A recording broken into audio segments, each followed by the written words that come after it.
Estamos en el libro del Levítico. La semana pasada hablamos de qué tipo de sacrificio. ¿Te recuerdas? Del holocausto, de la palabra olán, que sube, todo quemado y que sube. En la última parte, en Levítico también 16, que dice, quitarás entonces y arrojarás del lado oriental del altar el lugar donde se echan las cenizas. O sea, había un lugar en el altar donde se ponía la ceniza. Levítico 4:12 nos va a hablar de este lugar a un lado del altar donde se ponían las cenizas. También después Levítico 6, versículo 10 va a decir, cuando el fuego hubiese consumido el holocausto, apartará él las cenizas sobre el altar y las pondrá junto al altar. Después se quitará sus vestiduras y se pondrá otras ropas y sacará la ceniza fuera del campamento a un lugar limpio. Si ustedes ven, todos los sacrificios van a conllevar que al final del sacrificio había que quitar la ceniza, porque la ceniza apagaba el fuego. Y así en nuestra vida, en este pacto en que estamos, tenemos que quitar la ceniza de la vida de nosotros. Las personas que acumulan ceniza, se les apaga el fuego. ¿Y qué ceniza acumulamos? Ceniza de rencores, de odio, de que si me dijeron, de que si me pasó, esa gente que va acumulando todo eso termina apagando el fuego del Espíritu. Por eso vamos a ver más adelante, más adelante lo vamos a ver aquí, que los sacerdotes, la primera función que tenían por la mañana era quitar la ceniza del altar, la ceniza que se había acumulado durante la noche del fuego del altar. Esa es la enseñanza también, que el sacrificio nos dan de nosotros. Un ejemplo en la nueva alianza de sacrificio de holocausto, la cruz. La cruz es el sacrificio perfecto de holocausto. ¿Por qué se acuerda? Holocausto, todo quemado, todo fresco. Cuando dice quemado, se recuerdan que cuando se quema la ofrenda es el acto final donde cuando se dice se quema la víctima, porque toda la víctima pertenece a Dios. Por eso vemos que la muerte de Cristo es un holocausto, aunque no fue quemado, pero Jesús, al morir, toda la víctima es ofrecida a Dios. Por eso el sacrificio de la cruz es el sacrificio perfecto del holocausto, de toda la ofrenda. No fue parte ni un pedazo, fue todo el hombre ofrecido a Dios. En el capítulo 2 del Levítico dice, cuando alguien ofrezca al Señor una oblación vegetal, su ofrenda consistirá en flor de harina, sobre la que derramará aceite y pondrá incienso. La presentarán a los sacerdotes, hijos de Aarón. Tomará un puñado de la harina con el aceite y todo el incienso. El sacerdote lo quemará sobre el altar como memorial, manjar abrasador de calmante aroma para Yahvé. El resto de la oblación será para Aarón y para sus hijos, como porción sacratísima del manjar abrasado para Yahvé. Cuando ofrezcas una oblación de pasta cocida al horno, será flor de harina en forma de panes ácimos, amasados con aceite, o de tortas ácimas untadas en aceite. Y así va hablando todo este capítulo 2 del Levítico del sacrificio de holocausto. El sacrificio de holocausto, vimos primero el sacrificio primero vimos el sacrificio de holocausto, ahora vemos el sacrificio de oblación, la oblación o de ofrenda. Este sacrificio de oblación o de ofrenda se pronuncia en hebreo minjá, el sacrificio de minjá, y era un sacrificio no sangriento, a diferencia del holocausto, que era sangriento. Pero si vamos a ver, también este es un sacrificio de holocausto. ¿Por qué? Porque cualquier cosa era el sacrificio de holocausto, todo quemado. También esta ofrenda se va a quemar. Lo único que el holocausto, lo que se considera como sacrificio de holocausto, es el sacrificio sangriento. Y a esta ofrenda, también la ofrenda de paz, la minjá, se le conoce como oblación. Es un poco confuso porque oblación también, todo sacrificio es oblación. ¿Qué cosa es oblación? Algo que se dona, algo que se da. Entonces todo sacrificio se da, todo sacrificio es oblación, pero tienen nombres propios como holocausto, como oblación. Este era el sacrificio de vegetales, harina, aceite, incienso, y algunas veces también se acompañaba con vino. Es decir, se entregaba pan, se hacía sin levadura. Todo lo que se va a ofrecer a Dios, a no ser en el día de la fiesta de Pentecostés, era sin levadura. ¿Por qué? Cuando dimos la clase de la Pascua, nosotros se lo explicamos, porque la levadura fermenta. Y esa fermentación para los hebreos es signo del pecado y de la muerte. Por eso la ofrenda no lleva ningún tipo de cualquier producto que pueda corromper. Nada en Israel que esté corrompido se puede tocar ni se le puede ofrecer a Dios. Por eso se ofrece este pan que es muy parecido a la hostia de nosotros, que no tenía ningún tipo de levadura. Desde muy antiguo se conocía este tipo de minjá. Si vienen a ver, Saúl lo que ofreció fue un sacrificio de minjá, porque el sacrificio de Saúl no era sangriento, era un sacrificio de paz. En Génesis 43:11 los hermanos de José en Egipto también ofrecen un sacrificio de paz. Este sacrificio de minjá o de oblación puede ser público o puede ser individual, igual que el holocausto. Puede ser de toda la comunidad o puede ser de un individuo. Esto es muy parecido, ustedes lo entienden, a las misas que hoy en día se dan, que el domingo se da la misa de toda la parroquia, de toda la comunidad, y después entre semana se da la misa por los difuntos que cada persona encarga. Así eran los sacrificios. La principal minjá pública, el principal sacrificio de oblación público, y le va a sonar a ustedes muy conocido, esto se llamaba el pan de la presencia. Mira tú, desde la época de Israel, el pan de la presencia. ¿Y cuál era el pan de la presencia? Eran los 12 panes que se ponían en una mesa de oro frente al santo de los santos. ¿Se recuerdan cuando estudiamos el tabernáculo? Que se ponía en una mesa de oro 12 panes que se cambiaban todos los sábados. Que estos 12 panes simbolizaban las 12 tribus de Israel. Y se recuerdan que estos son los panes que un día David con hambre entró y se los comió. Y cuando Cristo es criticado por los fariseos por curar el sábado, dice, el hombre es más importante que los ritos. ¿Acaso David no se comió los panes? Y nadie lo criticó. ¿Por qué me critican a mí por curar en el sábado? Por eso que la misma iglesia, me preguntaban el otro día en el WTN, que si una persona se enfermó en la misa, esa persona se lo llevó al hospital, se había pecado por no terminar la misa. Digo, no, hubieras pecado si no te lo llevas al hospital. Porque la caridad está por encima del culto. Y por eso nosotros no seguimos la ley como la seguían los fariseos. Pero es muy interesante que el principal minjá era el pan de la presencia. Porque si venimos a ver, pan de la presencia también lo podemos llamar a la Eucaristía. La Eucaristía es el pan de la presencia. Y así como había una mesa con panes delante del Señor, nosotros siempre tenemos delante del Señor el pan de la presencia, que es el mismo Jesús. La práctica, toda esta práctica de todo sacrificio, tanto del holocausto como del minjá, terminó cuando se terminó el templo. Cuando se terminó el templo, ya pues no se volvió a hacer el sacrificio, porque recuerden que el sacrificio estaba ligado al altar. El altar estaba ligado ¿a qué cosa? Al arca. ¿Y por qué el altar estaba ligado al arca? Porque el altar está ligado al pacto, y en el arca se guardaba el pacto de Dios. El término oblación comporta en este sacrificio y en todo, pero en este más que nada, este término de oblación comporta de un don hecho a Dios, un don que se hace voluntariamente a Dios. Y fíjate que dice Levítico 2 que tenía que ser flor de harina. Y para que tú veas como decimos cosas, nosotros no tenemos la menor idea de qué cosa es. Y nunca preguntamos qué cosa es la flor de harina. ¿Algunos de ustedes alguna vez han comprado un Publix flor de harina? A mí la mitad la ha comprado, es una privilegiada. El problema es que muchas veces, y es por eso que no aprendemos la Biblia, porque repetimos y leemos cosas que no tenemos, y en vez de tener la curiosidad de preguntar qué cosa es la flor de harina. Flor de harina era la harina más fina, la más molida, la que era un polvo, la mejor harina de todo.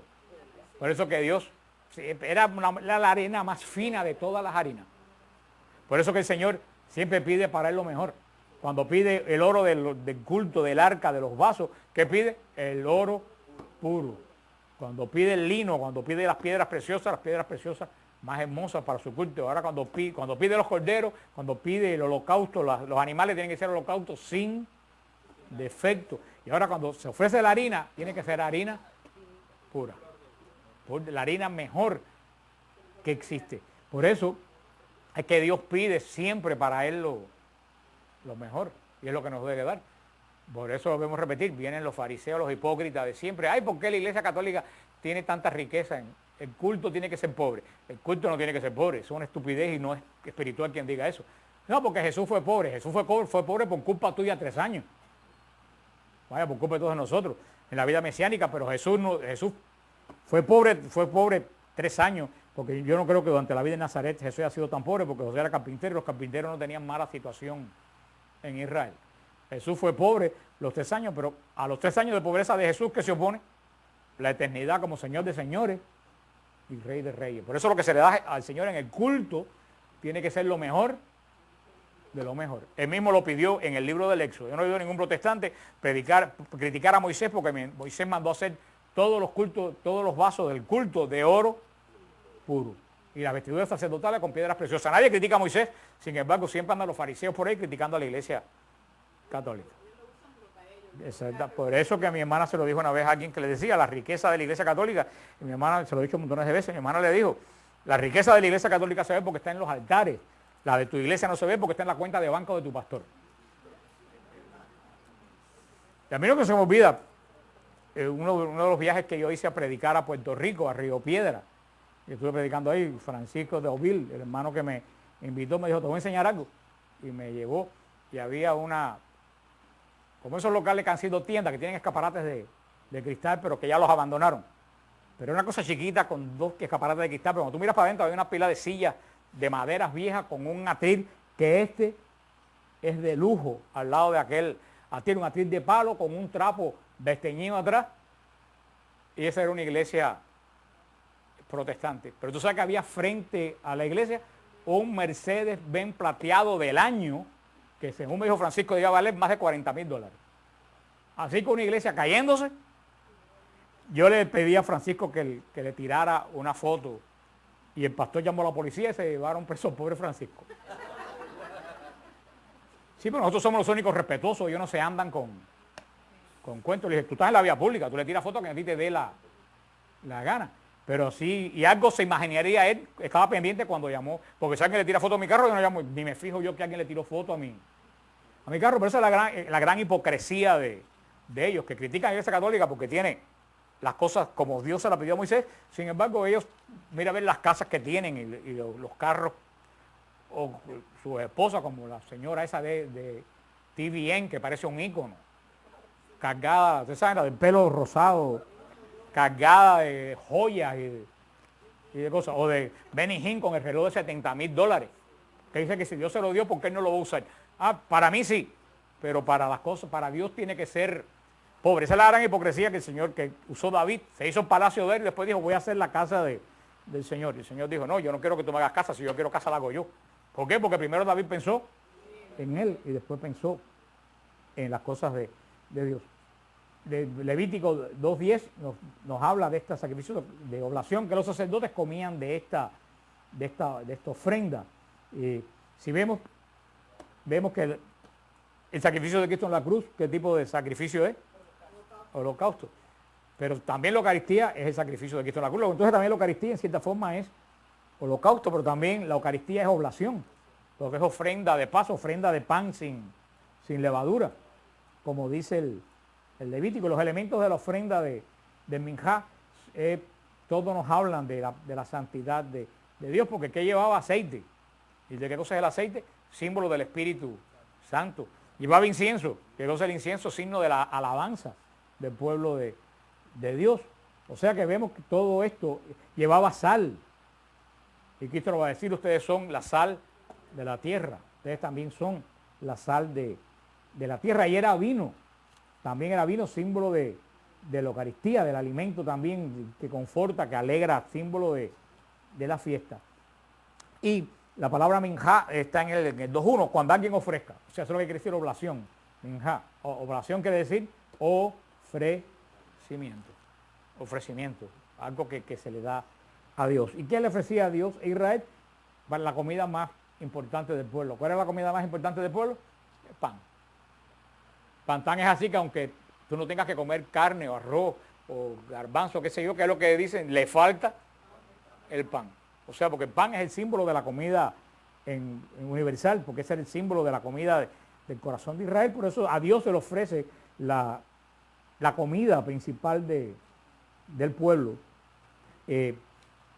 Y aquí dice una palabra muy interesante también, que es la clave de este sacrificio y de la Eucaristía, que dice que será un memorial. Un memorial. Eso es muy importante. En hebreo, ascará, en hebreo el memorial. En la traducción de los 70, la traducción hecha en Alejandría, mandada por Ptolomeo, la primera traducción de la Biblia que se hace en el mundo, que se hace al idioma griego, traduce la palabra ascará como memorial. En hebreo 10, buscamos Hebreo 10, versículo 4. Vamos a empezar en el 10, dice, no teniendo la ley más que una sola sombra de los bienes futuros, no es la imagen de las cosas, no puede uno mediante uno mismo sacrificio, no puede nunca mediante unos mismos sacrificios que se ofrecen sin cesar año tras año, dar la perfección a quienes se acercan a ellos. De otro modo no había cesado de ofrecerlos a no tener conciencia del pecado. Aquí San Pablo va a hablar, pues esta traducción no dice exactamente la palabra ascará, lo dice en el 5, más adelante, usando un versículo de Deuteronomio, sacrificio y oblación no quisiste, pero me ha formado un cuerpo, holocausto y sacrificio por el pecado no te agradaron. Entonces dije, he aquí que vengo para hacer mi voluntad. Dice primero sacrificios y oblaciones y holocaustos y sacrificios por el pecado no lo quisiste ni te agradaron.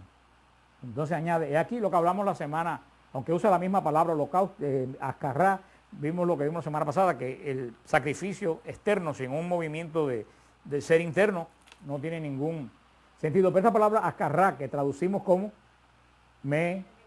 memorial, es muy importante, porque cuando se usa la palabra memorial, no sé por qué hoy en día alguna gente tiende a pensar que memorial quiere decir simbólico. Memorial no quiere decir simbólico, pues en ningún diccionario. El protestante dice, cuando hacer texto en memoria, tú ves, es simbólico. ¿Quién dice que memorial es simbólico? En ningún diccionario dice tal tremenda barrabasada. Memorial quiere decir recordar algo. Y Cristo va a decir, hagan este sacrificio en memorial mío. Pero este sacrificio de oblación también dice que era de qué? Memorial. Ascará, ¿por qué? ¿Qué se recordaba ahí?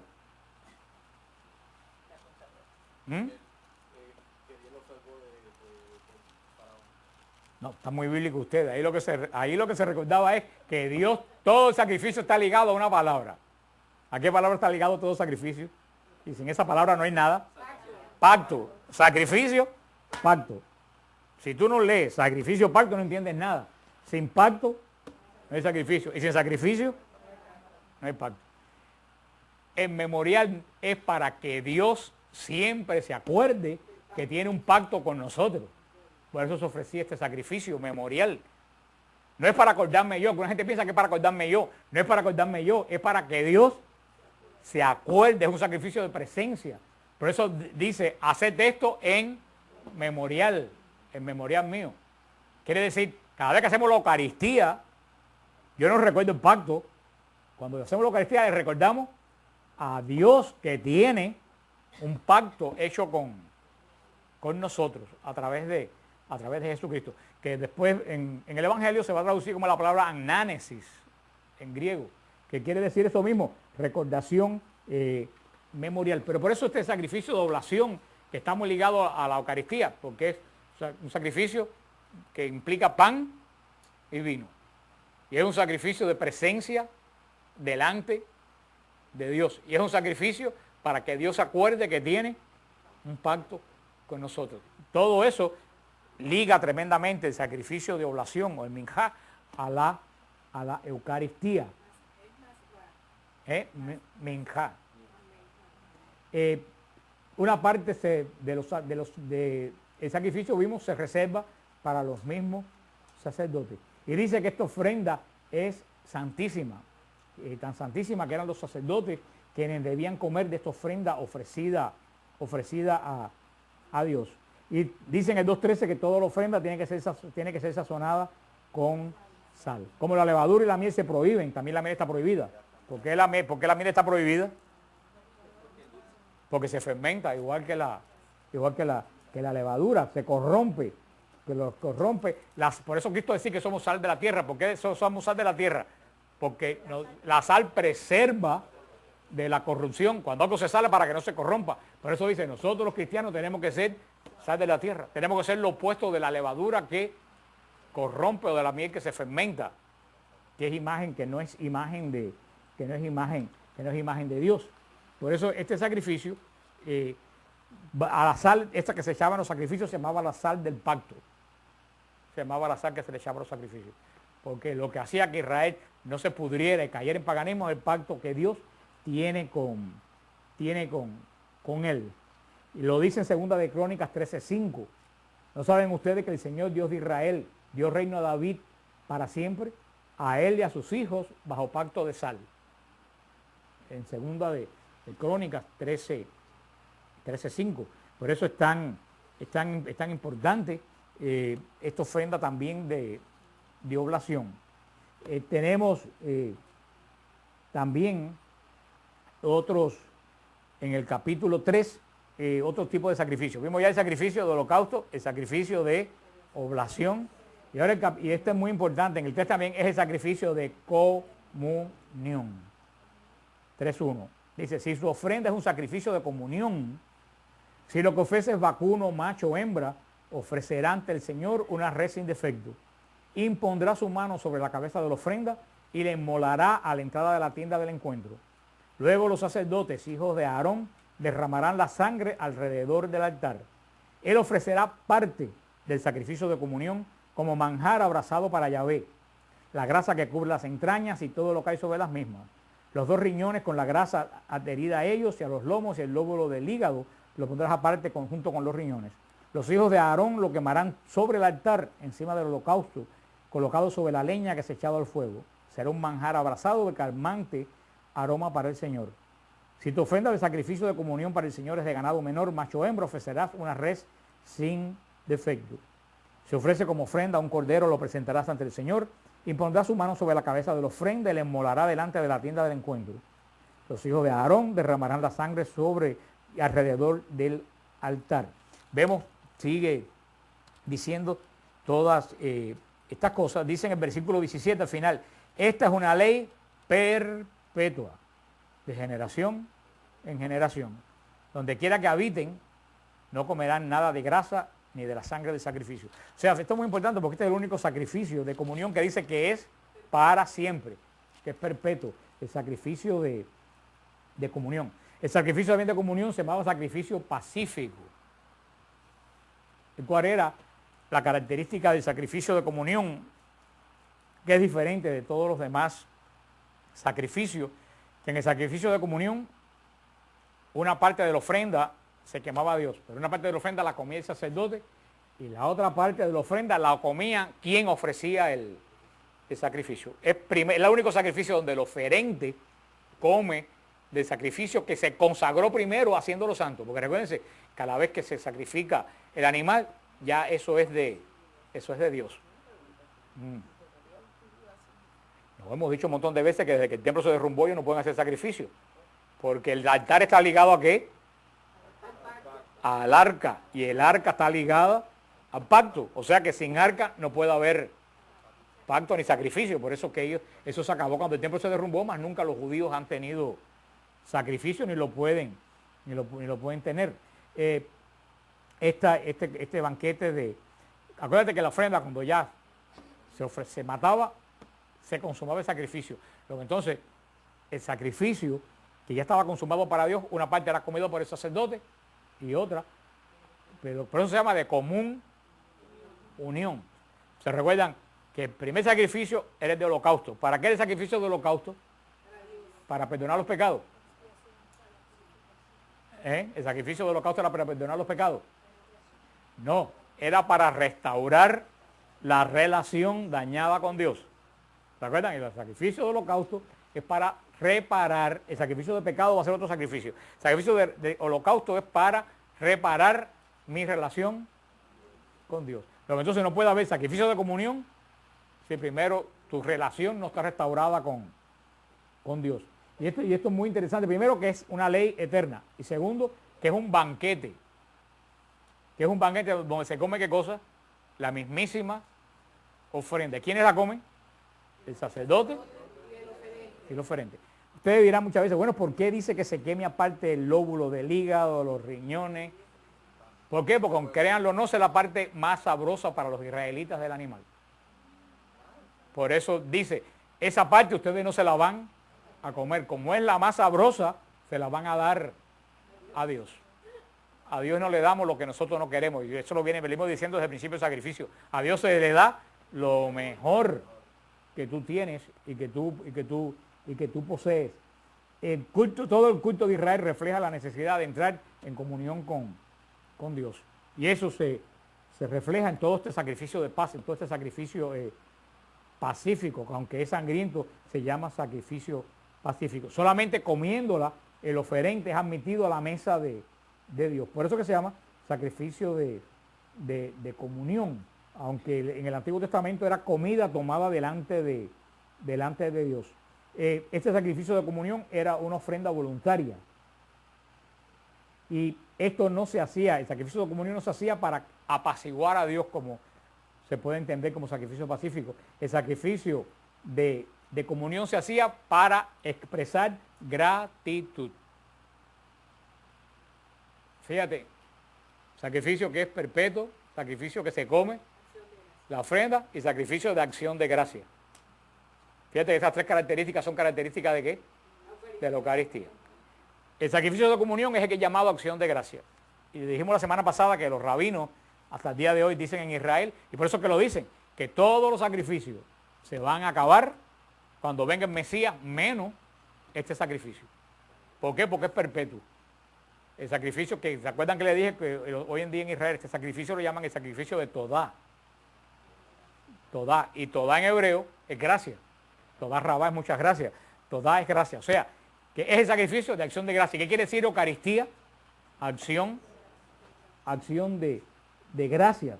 Este es un sacrificio que se hace específicamente para expresar gratitud a Dios, para expresar que nuestra paz con Dios está hecha a través del sacrificio. La Eucaristía, que hacemos también en la Eucaristía, expresarle a Dios que nuestra paz con Él está hecha a través de ¿quién? A través de Jesucristo. Por este sacrificio es extremadamente importante. Esta era la ofrenda más gozosa de todo Israel. Porque el holocausto era solemne, la oblación era también un poco como que también solemne, pero si había un sacrificio que era de alegría, si había un sacrificio que era alegre, era el sacrificio de la ofrenda pacífica. Era un tiempo feliz porque la persona, el oferente, había llegado a tener una común unión con Dios. El hombre que lo ofrecía decía, mi alma que está justificada es aceptada delante de la presencia de Dios. Hay una paz completa entre Dios y yo. Por eso es que este sacrificio es muy importante. Este sacrificio también de comunión se decía en hebreo el sacrificio de Selamín. El sacrificio de Selamín. Selamín significaba algo que une a Dios y al pueblo. Es muy importante este Selamín. Después Levítico 7, cuando habla de la ley de los sacerdotes, y Levítico 6 nos va a hablar de este sacrificio de Selamín, que está tremendamente, bien hemos visto, relacionado con la Eucaristía. Si hay un sacrificio relacionado con la Eucaristía, es este sacrificio, el Selamín, el sacrificio de comunión, el sacrificio de ofrenda de paz. Porque hemos visto que todas estas características que hemos hablado están ligados de todos los sacrificios, aunque la Eucaristía es un sacrificio de holocausto, es un sacrificio de oblación, es un sacrificio de comunión. La Eucaristía es el resumen de todos los sacrificios. ¿Por qué? Porque Cristo es el resumen de la ley. Cristo es el resumen de toda la ley, pero de todos los sacrificios, el que más se acerca y prefigura a la Eucaristía es el Selamín, es el sacrificio de comunión. ¿Por qué? Porque el sacrificio de comunión lo dice la palabra, que muchas veces la etimología de las palabras no la no la sabemos. El sacrificio de comunión, si sacamos, vemos la etimología de la palabra, quiere decir común unión. Una unión, algo que une a Dios con el creyente. Por eso la Eucaristía también se llama comunión, la unión de Dios con el creyente. Pero muchas veces nosotros pensamos que la Eucaristía es que yo estoy unido a Dios. Y por supuesto que en la Eucaristía yo estoy unido a Dios. Pero lo que no podemos dejar de ver es que yo estoy unido a Dios, pero que Dios está unido a mí. La misma relación que yo tengo de unión con Dios la tiene Dios conmigo, que era lo que se prefiguraba en el sacrificio de comunión y lo que es realidad en la Eucaristía. Lo más importante de este capítulo 3 es el versículo 17, que es una ley perpetua, igual que la Pascua. Dos mandatos perpetuos que hay en Israel: la celebración de la Pascua, eso es para siempre, y el sacrificio de comunión. Todos los otros sacrificios, cuando viene el Mesías, desaparecen, porque el Mesías es el perfecto, menos el sacrificio de comunión. Por eso quisiera preguntarle a los protestantes que dónde tienen ellos el sacrificio de comunión. No sé dónde lo tendrán. El capítulo 4 del Levítico nos va a hablar del sacrificio por el pecado. Sí ahora es el sacrificio por el pecado. Acuérdense que el holocausto es sacrificio ¿de qué? De reconstruir mi relación con Dios. La oblación, ¿cuál es la oblación? La ofrenda, lo que se da de mí. La comunión es entrar en esa relación de paz con Dios. Todos estos sacrificios, volvemos a repetir, como también la Eucaristía, si te quedas solamente en el sacrificio, estás realizando un ritual vano, un ritual vacío. Por eso tenemos que entender cuando lo leímos en hebreo, que cuando repite las palabras de los profetas, cuando dice los sacrificios, los holocaustos de ustedes me apestan. ¿Por qué? Porque el holocausto era algo que subía a Dios. Dice ofrenda agradable a Dios. Dios dice esa ofrenda para mí no es agradable. Ningún sacrificio de ustedes, yo no les he pedido holocausto, sino les he pedido ¿qué cosa? Misericordia. Un corazón contrito. Porque si la persona que ofrece los sacrificios no tiene corazón contrito, de nada vale el sacrificio que hizo. Y lo mismo sucede con la Eucaristía. Si tú no tienes primero una comunión, si no tienes una restauración con Dios, de tu relación con Dios, que se hacía en el sacrificio de holocausto, pero y en el sacrificio de perdón de los pecados, hoy en día, del sacrificio de Cristo, donde recibimos esa reconciliación con Dios, en el sacramento de la confesión. Si tú no tienes esa relación de comunión con Dios, si tú estás en pecado, tú no tienes comunión con Dios. Eso lo tenemos que tener claro, que el pecado rompe la comunión con Dios. ¿Por qué? Porque Dios y lo que está manchado por el pecado no pueden cohabitar. El pecado hace que la relación mía con Dios. Por eso la primera oración que toda persona tiene que hacer cuando haga cualquier tipo de oración, ¿qué oración es? La de pedir perdón a Dios por los pecados. Porque si tú no te reconcilias con Dios, y todo el mundo ha pecado entre una oración y otra, si tú no te reconcilias con Dios, tu oración no es oída. Por eso, ¿qué es lo que decimos en la misa? Antes de comenzar los sagrados misterios, reconozcamos nuestros pecados. Porque si tú no reconoces los pecados, tú no puedes estar en comunión con Dios. Si tú no tienes comunión espiritual con Dios, tú no puedes tener comunión física con Dios. Si le hiciéramos caso a la liturgia de la iglesia, aprenderíamos cantidad.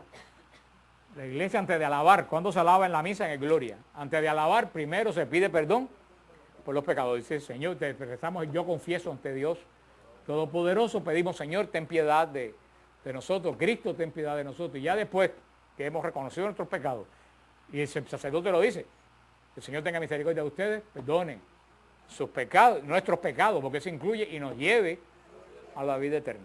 Una vez perdonados los pecados, entonces podemos alabar a Dios. Y después podemos entrar en común unión con Dios. Pero fíjate, a veces alguno dice, ay Señor, te voy a pedir tal cosa. Pero espérate, si tú estás en pecado, estás hablando en un teléfono que no tiene señal. Puedes hablar lo que te dé la gana, pero del lado allá no hay nadie. Por eso, recuérdense, toda nuestra oración debe comenzar por la oración de pedir perdón. Señor, perdona, si estoy ofendido en algo, restaura mi comunión contigo, perdona mi pecado. Y después la oración de alabanza. En el capítulo 4 Dice, el Señor habló hacia Moisés, y esto a los israelitas.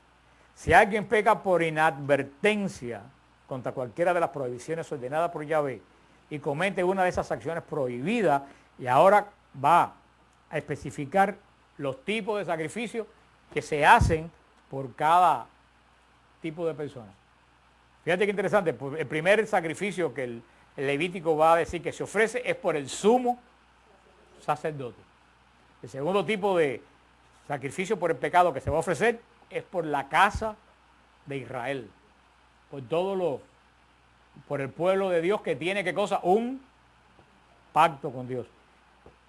Después se hace sacrificio por los pecados de un jefe y después por el pecado de un hombre común del pueblo. Fíjate cómo los sacrificios van por orden de ¿qué?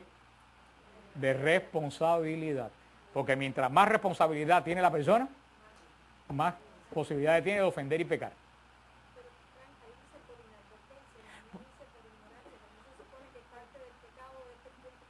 Eso es lo que yo voy a explicar ahora. Denme espacio para poder. Yo no tengo la facultad de con una frase explicar todo el Levítico, allá voy.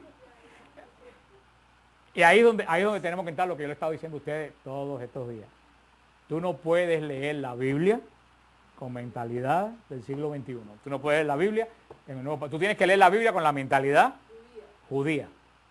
Nosotros hoy en día sabemos en el nuevo pacto que si tú no tienes conciencia de pecado, no hay pecado. O sea, tú no puedes, inadvertidamente tú no puedes pecar. Porque pecado es un deseo de ofender a Dios. Yo sé que esto no lo debo hacer, pero decido hacerlo porque me da la gana. Ese es el origen del pecado. Si tú no sabes que algo es pecado, no es pecado. Pero ojo que tú puedes cometer algo que no es pecado y que sea daño para los demás. Y tienes que pedir perdón por ese daño, aunque no constituya un pecado. En el caso que siempre le pongo, esta muchacha que yo conocía de Cuba, que vino de Cuba, ella no sabía que el aborto era pecado. En Cuba, hasta que fue el Papa Juan Pablo II, nunca se dijo que el aborto era pecado. Es más, se animaba a que la gente abortara. Porque vendían la placenta de los niños abortados para hacer productos cosméticos en Francia. Y yo conocí a muchachas en la universidad que se habían hecho 14 y 15 abortos. Porque para ella eso era como ir a extirparse una verruga. Cuando el Papa fue, es la primera vez que públicamente se dice que el aborto era. Yo oí por primera vez que el aborto era pecado, lo dijo el padre Clemente de la Iglesia del Carmen. Yo estaba en la universidad ya. Cuando un día de los inocentes que el padre Clemente explicó que el aborto era un pecado, yo tenía como 20 años y nunca en Cuba se había hablado de eso. Esa muchacha no tenía conciencia. Ella me dice, si yo llego a saber la magnitud de eso, yo no me hago. O sea, ella no tenía pecado de aborto, pero sí tenía pecado del daño que infligió a criaturas. Y por eso hay que pedir perdón a Dios en el caso de que ella haya cometido algo inadvertidamente, pero que haya dañado. Pero en el Antiguo Testamento, Cristo no ha venido todavía a poner la nueva ley. Ahí también lo dice, si peca por inadvertencia. En Israel todo lo que se hacía, en Israel no había excusa. Todo lo que tú hacías en contra de la ley, ¿por qué se consideraba que todo lo que tú hacías en contra de la ley era pecado? ¿Por qué? Porque era totalmente obligatorio que los niños se supieran de memoria la ley. Entonces no había excusa. Porque acuérdense que todo esto no está dirigido a las mujeres, todo esto está dirigido a los hombres. Sí pecaban, por eso que no estaban en la ley, porque estaban en pecado desde Eva. Por eso estaban excluidas de la ley. En Israel lo dice que es mejor, lo dice, no sé si proverbio, que es mejor echarle la Biblia a los puercos que enseñársela a las mujeres.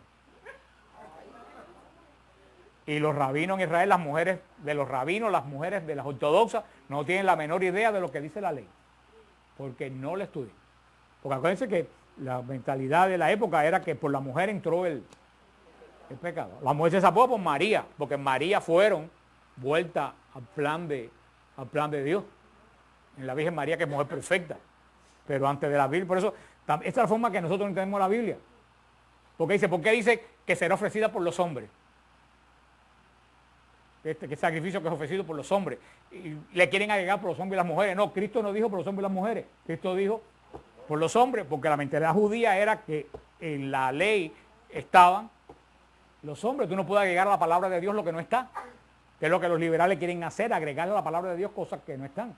Y tú no puedes alterar la mentalidad de la época, esa era la mentalidad. Y ahí vemos la misericordia de Dios cuando reconcilió tanto hombres con mujeres con él. Pero esa es la realidad de Israel. La mujer en Israel, aunque tenía poder en la familia y en todos lados, no tenía poder en cuanto al culto con Dios. Porque vemos que hubieron juezas antes de la ley, hubieron mujeres, Débora, hubieron mujeres juezas, hubieron mujeres, y la madre judía es una de las madres más fuertes y más respetadas de todo el mundo. Pero en cuanto a la ley, la mujer estaba excluida. Por eso todos los varones judíos, ¿qué tenían que pasar? El Bas Mizra. ¿Y qué cosa es el Bas Mizra? Que tenía que estudiar toda la ley. Por eso no había excusa. No es como nosotros, que la mitad de los católicos no saben cuáles son la ley y lo que Dios quiere de la gente, porque le dan 3 clasecitas en el catecismo que después se olvidaron y más nunca vuelven a recibir ninguna instrucción. Y después vienen, pero eso era pecado. Yo no sé si ahí no habrás pecado porque no sabía que era pecado, pero que hay pecado de ignorancia, porque la ignorancia también es pecado. Tú no quisiste aprender qué es lo que Dios quiere de ti, lo que le agrada que tú haces a Dios, pero en los judíos no había. Por eso, que cuando tú sabes eso, entiendes la importancia de que los ángeles se le aparecieran a los pastores. ¿Quiénes eran los pastores? La gente que no sabían leer ni escribir. Y como los pastores no sabían leer, no podían estudiar la ley. Y si no podían estudiar la ley, no sabían qué agradaba a Dios. Y como no sabían qué agradaba a Dios, los pastores no podían entrar a la sinagoga, y menos al templo. Entonces, ¿quiénes ven la gloria de Dios que no vio ningún sumo sacerdote, ni vio ningún levita? ¿Quién lo ve? Los pastores, que eran la gente tan marginada que no podían entrar a la sinagoga. Eso es lo que uno tiene que ver la Biblia con la mentalidad de la época. Claro que se dice por ignorancia, no, una persona que se sabía desde chiquito de memoria los 413 preceptos de la ley no podía pecar por ignorante, porque desde chiquito se lo están martillando y se lo saben de memoria. Y los sacrificios, vamos a ver la semana que viene, por el pecado, van por responsabilidad. Quiero decirle que primero se condena a un papa que una viejita terciaria que va a misa los domingos.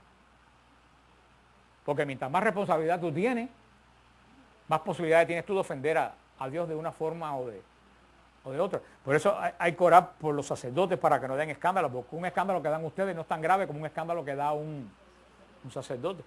Y un escándalo que da un sacerdote que nadie conoce no es tan grave como un escándalo que da un sacerdote que habla por la televisión.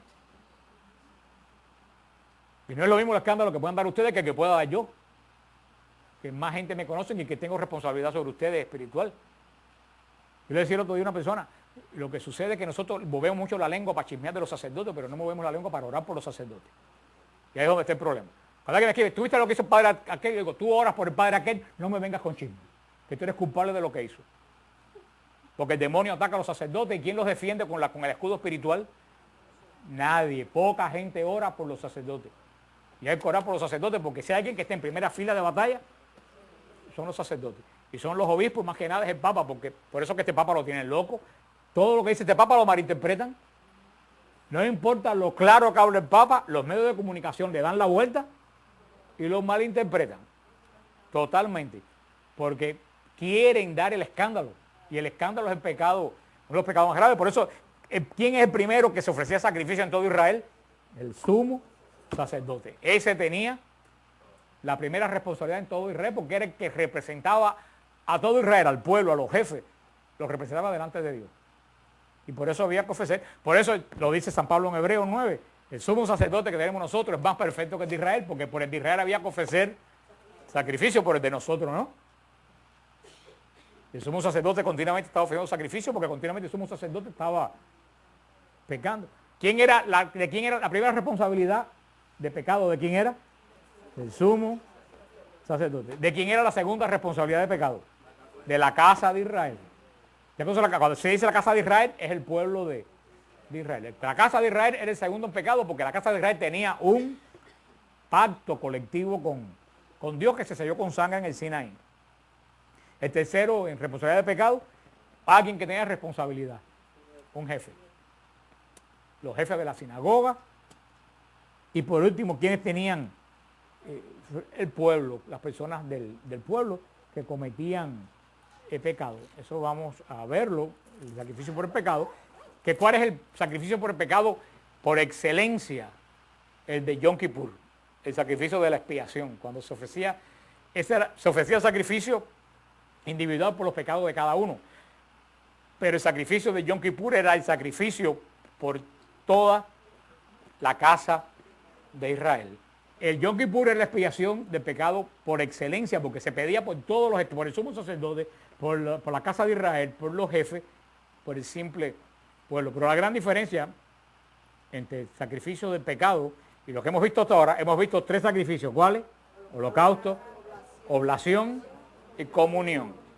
En los 2 sacrificios de estos 3, los 2 que eran sangrientos, que había víctimas sangrientas, era el de holocausto, de comunión. En ambos, cuando la víctima se iba a ofrecer, el oferente que hacía primero, ¿se acuerdan? La tocaba. Ese tocar no quería decir nada de pecado ni traspaso de pecado. Ese tocar la ofrenda era decir, yo reconozco que esta ofrenda es mía y me identifico con ella. En el sacrificio de pecado, cuando se toca la ofrenda, se va a transferir el pecado del oferente al animal. Pero solamente en el sacrificio de expiación por los pecados. Y vamos a ver después la semana que viene que había una parte muy importante que es lo que los protestantes nos dicen. Cuando había sacrificio por el pecado y la persona ponía la mano sobre el animal, la persona confesaba sus pecados en voz alta. ¿Y tú sabes quién lo oía? No, el sacerdote que estaba al lado. ¿A qué le recuerda eso? A la confesión. No había sacrificio de perdón de los pecados, sino había confesión delante del sacerdote como testigo. El que perdonaba era Dios, pero ¿quién era el testigo? El sacerdote. Fíjate como todos los sacramentos de la iglesia tienen raíz en el Antiguo Testamento, pero los católicos que se van de la iglesia no tienen ni idea de... Y los protestantes que tanto se saben de la oración de Jabé, que son 2 versículos perdidos en ni se sabe dónde, que se saben las cosas que nadie, las cosas más claras, no la ven. Digo, a lo mejor no la ven porque están ciegos espirituales. Porque están ciegos espirituales. Porque me imagino que tienen que haber protestantes muy sinceros que le pasan por arriba a esto y no lo ven, porque por mucho que digan que son espirituales, no son espirituales. Solamente se saben versículos bíblicos. Porque yo no creo que hay que ser muy inteligente para saber que Cristo dice, mi carne es verdadera comida y mi sangre es verdadera. Y no entender eso, hay que entender eso. No dice simbólico, no dice parecido, dice verdadera. Y así está en la Biblia de ellos. ¿Cómo no lo ven? Dice, pero es simbólico. Pero hijo, ¿qué dice? Mi carne es comida simbólica. Aquí dice, mi carne es comida verdadera. Y no lo ven. Para mí eso es un misterio espiritual. ¿Cómo no lo ven? Por eso la gente, algunos católicos ya no, gracias a Dios, porque ya parece que anda de capa caída. Pero aquí en los años 90, cuando venía Benny Hinn, todos los católicos de la renovación salían corriendo a la charla de Benny Hinn. Miles de católicos. Benny Hinn es ese que se peina con la cabeza como un plato, que tiene el pelo blanco, que tumba a la gente con el saco. Ese es multimillonario. Por cierto, que sí, que tiene un avión y un reloj de $72,000 y que recogió $6 millones para hacer un centro de sanación en Orlando y después no hizo nada. Y cuando en CNN le hicieron la entrevista y le preguntaron que por qué no hizo el centro que recogió dinero de sanación, dijo que es que Dios había cambiado los planes.